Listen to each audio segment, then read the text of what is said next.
जय जय सीताराम। समस्त भगवत भक्तों का भक्तिपथ अतुल तिवारी यूट्यूब चैनल पर स्वागत है। आप सभी से निवेदन है चैनल को सब्सक्राइब करके रखें, क्योंकि भगवान शंकर के विवाह की सुंदर कथाएं प्रारंभ हो गई हैं जो बड़ी ही आनंद देने वाली हैं। पिछली कथा में हमने आपको बताया था कि प्रयाग में समस्त महात्मा मुनियों द्वारा किए गए यज्ञ में दक्ष का भगवान शिव को तिरस्कार पूर्वक श्राप देना और नंदी द्वारा ब्राह्मण कुल को शाप प्रदान करना और भगवान शिव का नंदी को शांत कराया गया। यह कथा हमने आपको सुनाई थी। उसी के क्रम में आगे की कथा, यहाँ से आपको क्रम से कथाएं मिलती रहेगी। आज की कथा में दक्ष के द्वारा महान यज्ञ का आयोजन किया गया है। उसमें ब्रह्मा विष्णु देवताओं और ऋषियों का आगमन हुआ है। दक्ष द्वारा सबका सत्कार किया गया है। यज्ञ का आरंभ हुआ और भगवान शिव को बुलाने का अनुरोध महात्मा दधीच द्वारा किया गया। और जब दक्ष ने इसका विरोध किया तो शिव भक्त वहां से चले जाते हैं। देखो यहाँ पर दृष्टांत है कि भगवान शिव भगवान विष्णु हरे हरे निंदा सुनहि झुकाना, ओए पाप गोघात समाना। इस प्रकार से हमें कहीं भी भगवान शंकर भगवान विष्णु की शास्त्रों की, वेदों की, पुराणों की जो निंदा करते हो, या तो उस स्थान से हम हट जाएं, और नहीं तो कहा गया है काटे तास जीभ जो बसाई, यदि संभव हो तो उसकी जीभ काट लें। ऐसा शास्त्र कहता है, रामचरितमानस में लिखा है।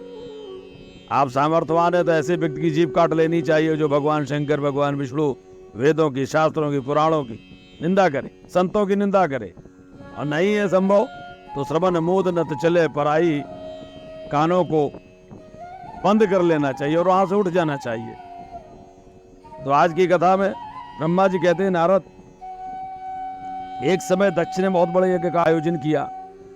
उस यज्ञ की दीक्षा लेकर उन्होंने उस समय समस्त देवर्षियों, महर्षियों तथा देवताओं को बुलाया।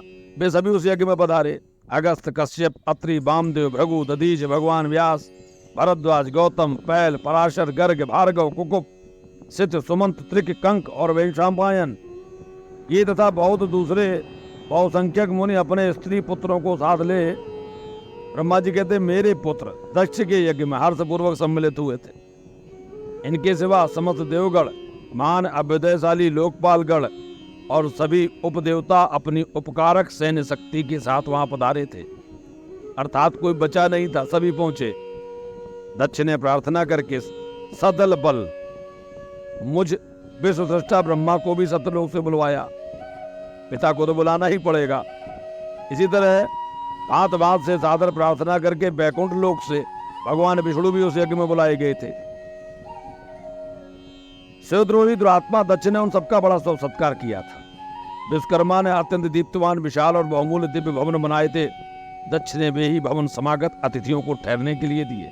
सभी लोग सम्मानित हो उन संपूर्ण भवनों में यथायोग्य स्थान पाकर ठहर जाते हैं। और वो दक्ष का महान यज्ञ उसमें कनखल नामक तीर्थ में हो रहा है। और आप लोगों की जानकारी के लिए बता दें कि कनखल कोई दूर नहीं है, हरिद्वार में ही कनखल है। वहाँ पर दक्ष प्रजापति का मंदिर भी है। भगवान शंकर की बढ़िया सुंदर शिवलिंग है। आप लोग कभी वहाँ पर जाएं हरिद्वार में तो कनखल में दर्शन अवश्य करें। उसमें दक्ष ने भृगु व तपोधनों को ऋत्विज बनाया। संपूर्ण मर्द गुणों के साथ स्वयं भगवान विष्णु उसके अधिष्ठाता थे। ब्रह्मा जी कहते हैं, मैं वेदत्रयी की विद को दिखाने वाला, बताने वाला ब्रह्मा बना था। इसी तरह संपूर्ण दिक्पाल अपने आयुधों और परिवारों के साथ द्वारपाल एवं रक्षक बने थे और सदा कौतूहल पैदा करते थे। स्वयं यज्ञ सुंदर रूप धारण करके दक्ष के उस यज्ञ में सम्मिलित हुआ। महामुनियों में शेष सभी महर्षि स्वयं वेदों के धारण करने वाले हुए थे। अग्नि ने भी उस यज्ञ महोत्सव में शीघ्र ही अवश्य ग्रहण करने के लिए अपने सहस्त्रों रूप प्रकट किए थे। वहाँ 88,000 ऋत्विज थे एक साथ जो हवन करते थे। 64,000 देवर्षि उद्गाता थे। नारद आदि देवर्ष और सप्तर्षि पृथक पृथक गाथा गान कर रहे थे। दक्ष ने अपने उस यज्ञ में गंधर्वों, विद्याधरों, सिद्धों, 12 आदित्यों, उनके गणों, यज्ञों तथा नागलोक में विचरने वाले समस्त नागों का भी बहुत बड़ी संख्या में वर्ण किया था। ब्रह्मर्षि, राजर्षि और देवर्षियों ये समुदाय तथा बहुसंख्यक नरेश भी उसमें आमंत्रित थे, जो अपने मित्रों मंत्रियों तथा सेनाओं के साथ आए थे। यजमान दक्ष ने उस यज्ञ में वसु आदि समस्त गण देवताओं का भी वरण किया था। कौतुक और मंगलाचार करके जब दक्ष ने यज्ञ की दीक्षा ली और जब उनके लिए स्वस्तिना इंद्रो वसुद्रवाहा स्वस्तिना पूखा विश्ववेदा स्वस्तिनस्तार्क्षु अरिष्टनेमि स्वस्तिनो वैस वस्त्र दधातु बारंबार स्वस्ति वाचन किया जाने लगा, तब वे अपनी पत्नी के साथ बड़ी शोभा पाने लगे। ब्रह्मा जी कहते हैं, देखो नारद, इतना करने पर भी दुरात्मा दक्ष ने उस यज्ञ में भगवान शंभु को आमंत्रित नहीं किया। उनकी दृष्टि में कपालधारी होने के कारण वे निश्चय यज्ञ में भाग पाने योग्य नहीं थे। सती माता जो थी प्रजापति दक्ष की प्रिय पुत्री थी, फिर भी कपाली की पत्नी होने के कारण दोषदर्शी, दोष देखने वाले दक्ष ने उन्हें अपने यज्ञ में नहीं बुलाया। और इस प्रकार जब यज्ञ आरंभ हुआ तो यज्ञ मंडप में आए हुए सभी ऋत्विज अपने अपने कार्य में लग गए और समय भगवान शंकर को उपस्थित न देखकर शिव भक्त दधीच का चित्त अत्यंत उद्विग्न हो उठा और वे यूं बोले। देखिए, भगवान के जो भक्त होते ना, वो फिर आदर सत्कार, और आज के जमाने में हम लोग यही करते हैं, आदर सत्कार के कारण शास्त्र या धर्म की यदि अवहेलना भी हो रही है तो उसे हम सुन लेते हैं, देख लेते हैं। पर देखिए, महात्मा दधीच से ऐसा नहीं देखा गया। दधीच ने कहा, मुख्य मुख्य देवताओं तथा महर्षियों, आप सब लोग प्रशंसा पूर्वक मेरी बात सुने। इस यज्ञ महोत्सव में भगवान शंकर नहीं आए, इसका क्या कारण है? यद्यपि ये देवेश्वर बड़े बड़े मुनि और लोकपाल यहाँ पधारे हैं, तथापि उन महात्मा पिनाकपाणी शंकर के बिना यह यज्ञ अधिक शोभा नहीं पा रहा है। बड़े बड़े विद्वान कहते हैं कि मंगलमय भगवान शिव की कृपा दृष्टि से ही समस्त मंगल कार्य संपन्न होते हैं। जिनका ऐसा प्रभाव है वे पुराण पुरुष वृषभ ध्वज परमेश्वर श्री नीलकंठ कैलाशवासी यहाँ पर क्यों नहीं दिखाई दे रहे हैं? दक्ष, जिनके संपर्क में आने पर अथवा जिनके स्वीकार कर लेने पर अमंगल भी मंगल हो जाते हैं। देखिए, भगवान शंकर ने जितने अमंगलों को ही तो धारण किया है।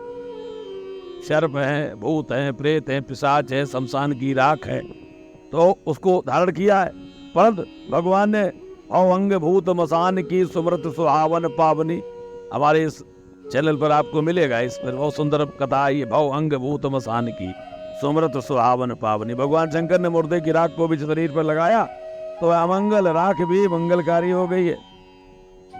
तो दधीच कहते हैं, जिनके 15 नेत्रों से देखे जाने पर बड़े बड़े नगर तत्काल मंगलमय हो जाते हैं, जिनके स्वीकार करने पर अमंगल भी मंगल हो जाते हैं, उनका इस यज्ञ में पदार्पण होना अत्यंत आवश्यक है। इसलिए तुम्हें स्वयं ही परमेश्वर शिव को यहाँ शीघ्र बुलाना चाहिए, अथवा ब्रह्मा, प्रभावशाली भगवान विष्णु, देवराज इंद्र, लोकपाल गणों, ब्राह्मणों और सिद्धों की सहायता से सर्वथा प्रयत्न करके इस समय यज्ञ की पूर्ति के लिए तुम्हें भगवान शंकर को यहाँ ले आना चाहिए। आप सब लोग उस स्थान पर जाएं जहाँ महेश्वर देव विराजमान है, वहां से दक्षनंदिनी सती के साथ भगवान शंभु को यहाँ तुरंत ले आए। देवेश्वरो, जगदम्बा सहित वे परमात्मा से यदि यहाँ आ गए तो उनसे सब कुछ पवित्र हो जाएगा। उनके स्मरण से, उनके नाम लेने से सारा कार्य पूर्णमय बन जाता है। अतः पूर्ण प्रयत्न करके भगवान विष्णुध्वज को यहाँ ले आना चाहिए। भगवान शंकर के यहाँ पदार्पण करते ही यह यज्ञ पवित्र हो जाएगा। दक्ष, यदि ऐसा तुमने नहीं किया तो यज्ञ पूरा नहीं हो सकेगा, यह मैं सत्य कहता हूँ। दधीच का यह वचन सुनकर दुष्ट मूल वाले मूल दक्ष ने हंसते हुए से रोषपूर्वक कहा, भगवान विष्णु संपूर्ण देवताओं के मूल हैं, जिनमें सनातन धर्म प्रतिष्ठित है। जब इनको मैंने बुला लिया तब इस यज्ञ कर्म में क्या कमी हो सकती है? जिनमें वेद, यज्ञ और नाना प्रकार के समस्त कर्म प्रतिष्ठित हैं, वे भगवान विष्णु तो यहाँ आ ही गए हैं। इनके सिवा सत्यलोक से लोक पितामह ब्रह्मा वेदों, उपनिषदों और विविध आगमों के साथ यहाँ पधारे हैं। देवगणों के साथ स्वयं देवराज इंद्र का भी शुभागमन हुआ है, तथा आप जैसे निष्पाप महर्षि भी यहाँ आ गए हैं। इसलिए हे महात्मा दधीच, जो महर्षि यज्ञ में सम्मिलित होने के योग्य, शांत और सुपात्र हैं, वेद और वेदार्थ के तत्व को जानने वाले हैं और दृढ़ता का पूर्वक व्रत का पालन करते हैं, वे स्वयं आप भी जब यहाँ पदार्पण कर चुके हैं, तब हमें यहाँ रुद्र से क्या प्रयोजन है? महात्मा दधीच, बताइए। विप्रवर, मैंने ब्रह्मा जी के कहने से ही अपनी कन्या रुद्र को ब्याह दी थी। यद्यप मेरा मन नहीं था, पर पिता ने ऐसा कहा तो मैंने अपनी कन्या सती को रुद्र को ब्याह दी। वैसे मैं जानता हूँ हर, यहाँ पर भगवान शंकर को हर हर कहा जाता है, तो यहाँ कहते हैं हर कुलीन नहीं है, अर्थात भगवान शंकर कुलीन नहीं है। उनके ना माता है ना पिता, वे भूतों प्रेतों पिशाचों के स्वामी हैं। अकेले रहते हैं, उनका अतिक्रमण करना दूसरों के लिए अत्यंत कठिन है।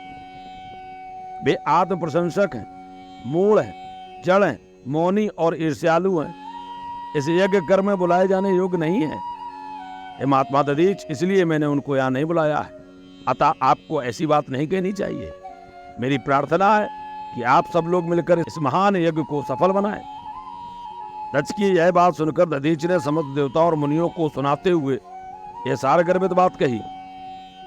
दधीच बोले, दक्ष, उन भगवान शिव के बिना यह महान यज्ञ अयज्ञ हो जाएगा। अब यह यज्ञ कहलाने योग्य नहीं रहा है। विशेषता इस यज्ञ में तुम्हारा विनाश तो हो ही जाएगा, क्योंकि भगवान शंकर के व्रत जो ऐसी बुद्धि रखता है उसका विनाश होना ही संभव है। ऐसा कहकर दधीच दक्ष की यज्ञशाला से अकेले ही निकल पड़े और तुरंत अपने आश्रम को चल दिए। तदनंतर ब्रह्मा जी कहते हैं कि हे नारद, जो मुख्य शिवभक्त तथा शिव के मत का अनुसरण करने वाले थे, वे भी दक्ष को वैसा ही श्राप देकर तुरंत वहां से निकले और अपने अपने आश्रमों को चले गए। मुनिवर दधीच तथा दूसरे ऋषियों के उस यज्ञ मंडप से निकल जाने पर दुष्ट बुद्धि शिवद्रोही दक्ष ने उन मुनियों का उपहास करते हुए कहा। दक्ष बोले, जिन्हें शिव ही प्रिय है वे नाम मात्र के ब्राह्मण हैं। वे चले गए, वे दधीच चले गए यहाँ से। उन्हीं के समान जो दूसरे थे वे भी मेरी यज्ञशाला से निकल गए। यह बड़ी अच्छी बात हुई। मुझे सदा यही अभीष्ट है। देवेश, देवताओं और मुनियों में सत्य कहता हूँ, जिनके चित्त की विचार शक्ति नष्ट हो गई है, जो मंद बुद्धि हैं और मिथ्यावाद में लगे हुए हैं, ऐसे वेद बहिष्कृत दुराचारी लोगों को यज्ञ कर्म में त्याग ही देना चाहिए। विष्णु आदि आप सब देवता और ब्राह्मण वेदवादी हैं, अतः मेरे इस यज्ञ को शीघ्र ही सफल बनाएं। ब्रह्मा जी कहते हैं, नारद, दक्ष की बात सुनकर शिव की माया से मोहित हुए समस्त देवर्षि उस यज्ञ में देवताओं का पूजन और हवन करने लगे। मुनीश्वर नारद, इस प्रकार उस यज्ञ को शाप मिल गया और उसका वर्णन मैंने आपको यहाँ किया है। अब आगे यज्ञ विध्वंस कैसे होता है, इसमें दक्ष यज्ञ का समाचार पाकर जब सती भगवान शिव से चलने के लिए अनुरोध करती है, अगली कथा में यह प्रसंग आएगा। तब तक के लिए जय जय सीताराम।